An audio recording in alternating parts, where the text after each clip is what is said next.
Hello, everyone. Welcome back to Deep Dive, the English podcast. I'm your host, Emma. And I'm Jack. We are so happy to have you here today. Whether you're listening while you commute to work, while you're doing the dishes, or maybe while you're just relaxing with a cup of tea, welcome. Today's episode is a very special one, Jack. We're talking about something that every human being feels, but many English learners find difficult to describe.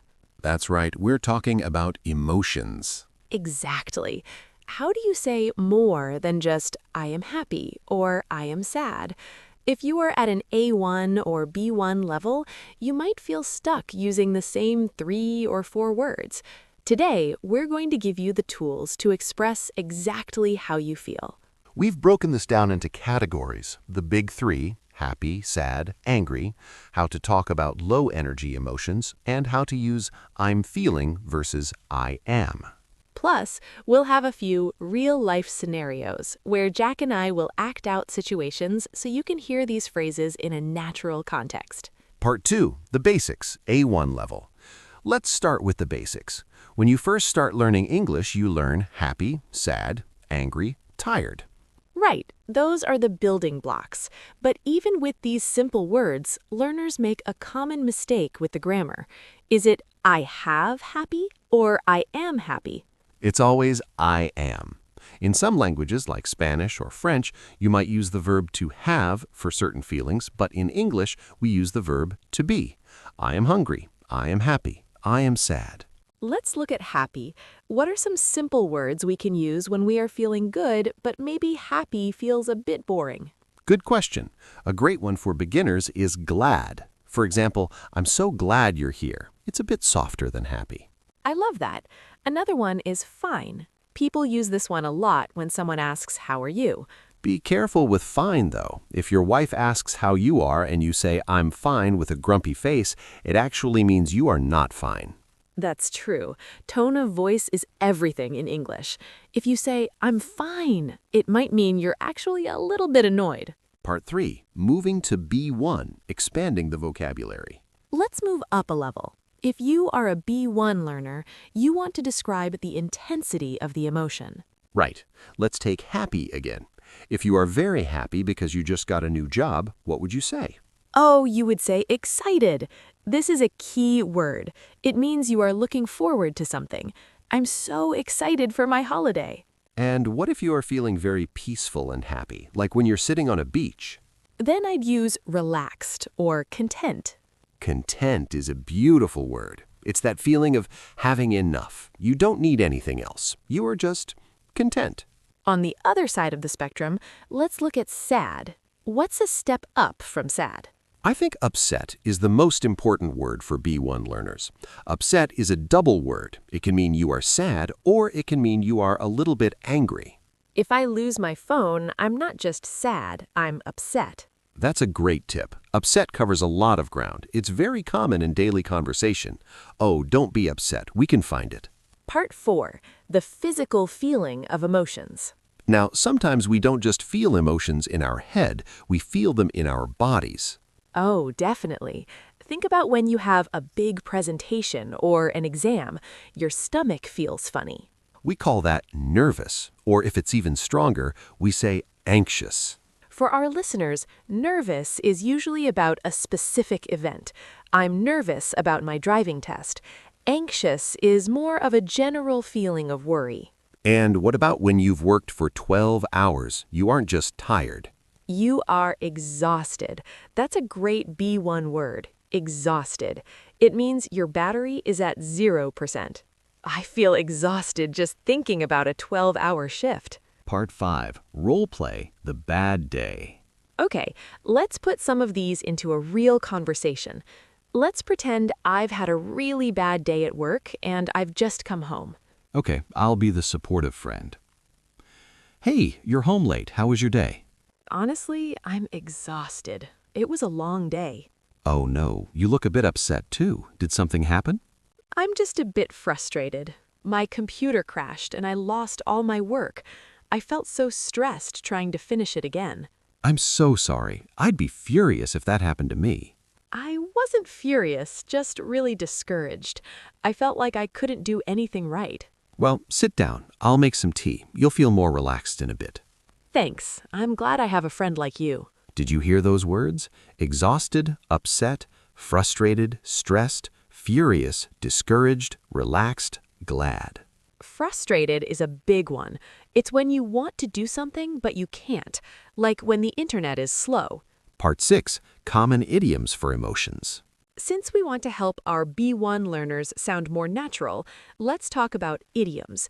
What's a common one for being happy? Over the moon. If I say I'm over the moon, it means I am incredibly happy. I love that one. And for being sad, Feeling blue. I've been feeling a bit blue lately. It sounds much more poetic than just saying, I am sad. Another one for when you are angry is to see red. Oh, that's a strong one. When he lied to me, I saw red. It means you were so angry you couldn't think straight. Part 7. Nuance, subtle differences, B1 focus. One thing that really helps a student move from A2 to B1 is nuance. That's a fancy word for the small differences between words. Right. Let's take happy again. If you are angry because you just got a new job, what would you say? Right. Let's start with annoyed. This is a low-level anger. It's what you feel when a fly is buzzing around your head or when someone is talking loudly on their phone in the cinema. Oh, I hate that. I definitely feel annoyed. I'm not furious. I'm not going to scream, but I'm definitely not happy. Then we have frustrated. We mentioned this in the role play, but it's important to define it. Frustration happens when you are trying to achieve a goal, but something is blocking you. Like when you are trying to learn a difficult English grammar point and you just don't get it. That's a perfect example. I'm so frustrated with the present perfect. And then on the very high end, we have livid or furious. These are 10 out of 10 anger. If someone steals your car, you aren't annoyed, you are livid. Let's look at the fear family. Beginners know the word scared, but what about when it's just a little bit of fear? We might say apprehensive. This is a great B1 word. It means you are a little bit worried about something in the future, maybe a first date or a job interview. And if you are extremely scared? Terrified. I'm terrified of spiders. If I see a big spider, I don't just feel scared, I feel like I want to run out of the house. Part 8. The professional setting. Emotions at work. This is a request we get a lot from our listeners on the Deep Dive channel. How do you talk about feelings at work without sounding too emotional? That's a tricky one. In English-speaking work cultures, we often use more professional-sounding words to describe our feelings. Instead of saying, I'm sad about the project, what could we say? You might say, I'm concerned. It sounds more serious and professional. I'm concerned about our progress on this task. And instead of saying, I'm happy with the results, use pleased. I'm very pleased with the team's performance this quarter. it's professional, polite, and clear. What about when you have too much work? If you tell your boss, I'm stressed, it might sound like you can't handle the job. Is there a better way? A very common phrase in offices is, I'm feeling a bit overwhelmed. It means the volume of work is more than you can handle at this moment. It sounds less like a personal weakness and more like a situation that needs a solution. That's a great tip. Overwhelmed is a word every B1 student should have in their pocket. Part 9. Social scenarios, empathy, and responding. Communication isn't just about telling people how you feel. It's also about responding to how they feel. Right, this is called empathy. If I tell you, I'm feeling really stressed lately, and you just say, okay, that's not a very good conversation. No, that would be very cold. So, listeners, here are some phrases to use when someone shares an emotion. If someone is sad or upset, you can say, I'm sorry to hear that. This is the gold standard of polite English. Or if you want to be more casual, you can say, that sounds tough, or that sucks, but only use that sucks with friends. What if someone tells you good news? They are excited. Then you say, I'm so happy for you, or that's amazing news. And if someone is nervous? You can say, don't worry, you'll be fine, or you've got this. This is a very popular modern English phrase for encouragement. You've got this. Part 10. Grammar Deep Dive. Verbs ed versus ing. Okay, we have to talk about this because it's the #1 mistake learners make. What is the difference between bored and boring? This is so important. ED adjectives describe how you feel. ING adjectives describe the thing that makes you feel that way. So if I am in a long, slow meeting, the meeting is boring, and because the meeting is boring, I am bored. Exactly. If you say, I am boring, it means you are a boring person and nobody wants to talk to you. Yes, don't tell people I am boring unless you really mean it. Let's try another one. Confused versus confusing. If the English grammar is difficult, the grammar is confusing, and you are confused. Interested versus interesting. I am interested in movies because movies are interesting. Listeners, try to practice this today. Look at something and describe it with an ING word, then describe your feeling with an ED word. Part 11. Role play. The surprise party. Let's do another role play. This time, let's use a mix of positive and high-energy emotions. Okay, let's imagine I just found out I won a trip to New York. Why are you smiling so much? You look like you've won the lottery. I'm over the moon. I just got an email. I won the Traveler of the Year contest. I'm going to New York. Are you serious? That's incredible. I'm so happy for you. I'm still in shock, honestly. I was so anxious when I entered the contest, I never thought I'd actually win. You must be so excited to see the city.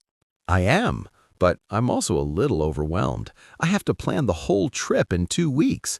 It's a bit stressful, but a good kind of stress. Well, don't be worried. I've been there before. I can help you. That's a relief. I'm so grateful for your help. We used some great words there. Shocked. That's when something happens that you didn't expect. It can be a good shock or a bad shock. And grateful. This is a higher level way to say thank you. Instead of just, I am happy, you say, I am grateful. It shows deep appreciation. Part 12. How to express I don't know or I'm okay. Sometimes we don't feel happy or sad. We just feel middle.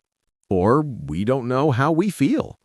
English has some great phrases for this. One is, I'm feeling a bit meh. Meh is very modern, very casual. It means you have no energy and no strong opinion. Or you can say, I'm in a weird mood. This is useful when you feel a bit strange, but you can't explain why. And what about I've seen better days? That's a classic. If someone asks, how are you? And you've had a difficult week, you can say, I've seen better days. It's a polite way to say things aren't great without being too negative. Part 13. Cultural differences in expressing emotions. We've covered a lot of vocabulary, but there's something just as important as the words themselves. Culture. Oh, absolutely. Talking about emotions in English isn't just about translating words from your native language. It's about understanding how people in English-speaking countries communicate their feelings. For example, in many English-speaking cultures, especially in the UK and the US, people use understatement. That's a great word.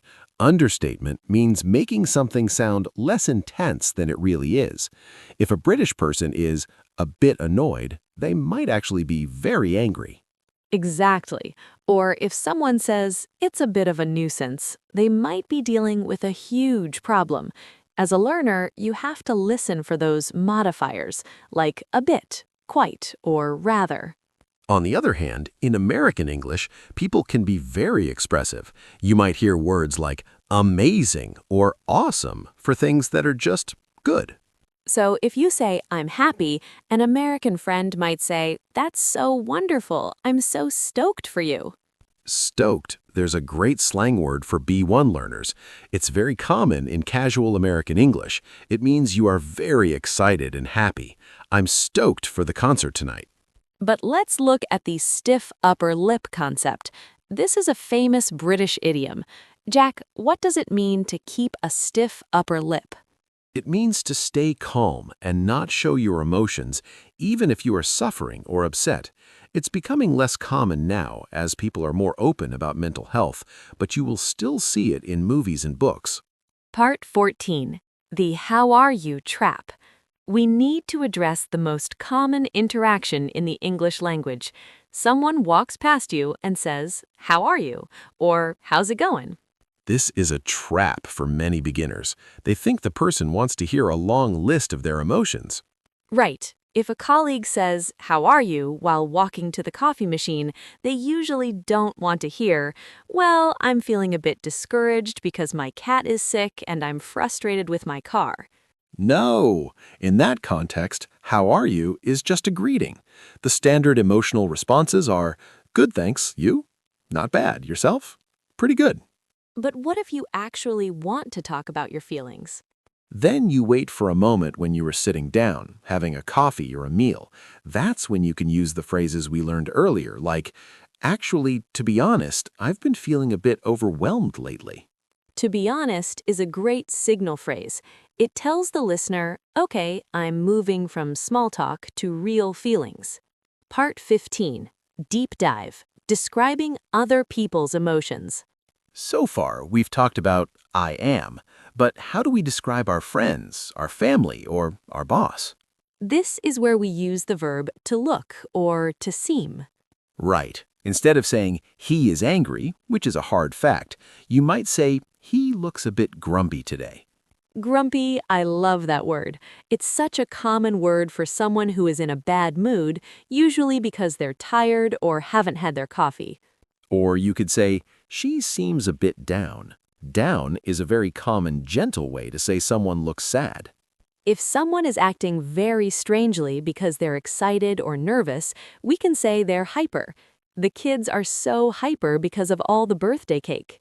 And if someone is very calm and nothing bothers them, we say they're easygoing or chilled out. My boss is really chilled out about deadlines. I wish that were true for everyone. Part 16, Phrasal Verbs for Emotions. We can't have a deep dive episode without talking about phrasal verbs. I know, learners hate them, but they are essential for talking about feelings.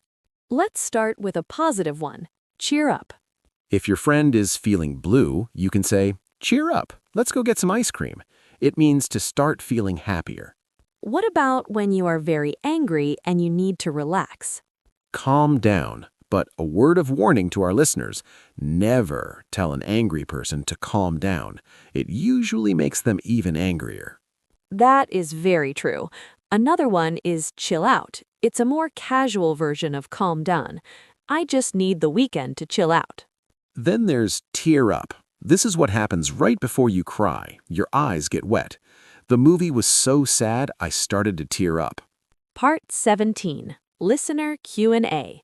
We asked our listeners on Instagram to send in their questions about emotions. Jack, what's the first one? We have a question from Hiro in Japan. He asks, what is the difference between lonely and alone? Oh, that's a classic. Alone is a physical state. It just means nobody else is with you. You can be alone and be very happy. Lonely is an emotion. It's the sad feeling of wanting to be with people but being by yourself. Great explanation. You can be in a room full of people and still feel lonely. Exactly. Next question? Maria from Brazil asks, how can I say I'm angry without being rude? Good question, Maria. You can use the word frustrated or say, I'm a bit bothered by this. It focuses on the problem rather than the person. Our last question for today is from Ahmed in Egypt. What does bittersweet mean? Bittersweet is a complex emotion. It's when you feel happy and sad at the same time. Like when you graduate from university, you're happy to finish, but sad to leave your friends. Wow, we have covered so much today. We've gone from happy and sad to livid, bittersweet, and overwhelmed. We've looked at the grammar of I am versus I have, the ed versus ing adjectives, and even some phrasal verbs. If you are listening to this, don't try to memorize all 50+ words at once. Pick 5 that you felt today. Maybe you felt productive, or tired, or grateful. Write them down in a comment below on our YouTube channel, Deep Dive, the English podcast. We love reading your sentences. And for our B1 learners, try to use one of the idioms we mentioned. Are you over the moon about learning English, or are you seeing red because of the grammar? Hopefully not seeing red. Before we go, let's do a quick lightning round. I'll say an emotion, and you give me a synonym. Ready. Happy, Joyful. sad, Miserable. angry, Irritated. scared, Frightened. tired. Worn out. Perfect. Thank you so much for joining us today on Deep Dive, the English podcast. Don't forget to subscribe and leave a review. It really helps other learners find us. Keep practicing, keep expressing yourself, and we'll see you in the next episode. Bye, everyone. Bye.